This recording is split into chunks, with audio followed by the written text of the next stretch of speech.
Political party থাকলে মতবিরোধ থাকবে, আমি এক কথা বলবো আরেকজন আরেক কথা বলবেন, এটাই নিয়ম। পলিটিক্যাল পার্টিগুলো মানে পুরো পৃথিবীতে এইটাই নিয়ম। তো এই জায়গায় যেটা হচ্ছে যে এই বিষয়ে আমাদের উপদেষ্টা পরিষদ এবং ক্যাবিনেট, আমাদের চিফ উপদেষ্টা, প্রধান উপদেষ্টা, ওনারা এটার ব্যাপারে ডিসিশন নেবেন।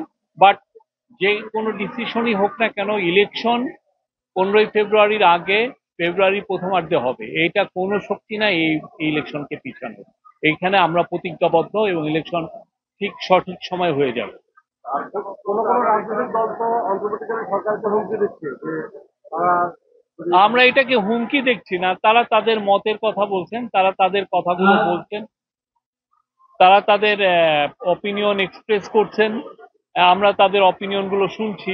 এটা ওই যে জাতির জন্য, পলিটিক্যাল পার্টির জন্য, সবার জন্য এবং আমাদের ডেমোক্রেসিতে উত্তরণের জন্য যেটা মঙ্গলজনক, যেটা সবচেয়ে উত্তম, সেই কাজটাই চিফ অ্যাডভাইজার করবেন। আপনার ধৈর্য ধরে অপেক্ষা করুন। কেউ অস্থির হওয়ার কিছু নাই, কোনো অস্থিরতার কিছু নেই। আমরা অনেক অনেক বড় বড় কাজ এই ইন্টারিম গভর্নমেন্ট করে এসছে। তারা জুলাই ডিক্লারেশন দিয়েছে, জুলাই সনদ সাইনিং হয়েছে, তারও আগে অনেকগুলো ইলেকশন কমিশন গুলো তাদের রিপোর্ট গুলো দিয়েছে। ইকোনমিকে পুনরুদ্ধার করা গেছে এবং দেশের যে ট্রায়ালের কাজগুলো হচ্ছে, আপনি জানেন 13 তারিখে সম্ভবত কোর্ট জানাবে শেখ হাসিনার যে ট্রায়াল হচ্ছে সেটার বিচারের দিন জানাবে। অন্যান্য যতগুলো ইস্যু আছে সবগুলো ইস্যুই কিন্তু হচ্ছে, আর ইলেকশনের প্রিপারেশনই ফুল দমে চলছে। কম মানে আসতে বললে ভুল হবে, খুবই ভালো গতিতে ফুল দমে চলছে ইলেকশনের কাজ।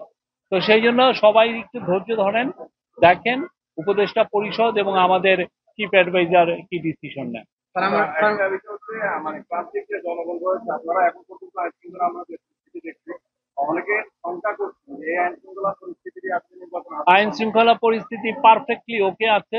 আপনার একটা দুইটা মৃত্যু হলে, একটু সেন্সেশনাল মার্ডার হলে সবাই ঝাঁপিয়ে পড়েন, বলতে থাকেন যে দেশের আইন শৃঙ্খলা পরিস্থিতি খারাপ।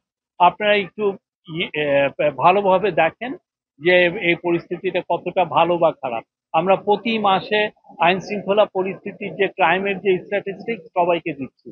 সবাই আপনারা যাচ করে, নিজেরা যাচ করে আপনারা এটার ব্যাপারে আপনারা একটা ডিসিশন দেন।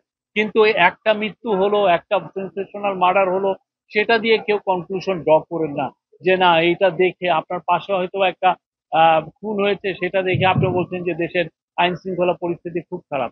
আমরা মনে করি দেশের আইন শৃঙ্খলা পরিস্থিতি স্টেবল আছে, পুলিশ খুব ভালোভাবে কাজ করছে, অন্যান্য আইন শৃঙ্খলা বাহিনীও খুব ভালোভাবে করছে। এবং পুলিশ গতকাল না পরশুদিন একটা স্ট্যাটিস্টিক দিল যে ইভেন পলিটিক্যাল যে ভায়োলেন্স যেটা হচ্ছিল সেইটাও কিন্তু অক্টোবর মাসে যথেষ্ট কম আছে।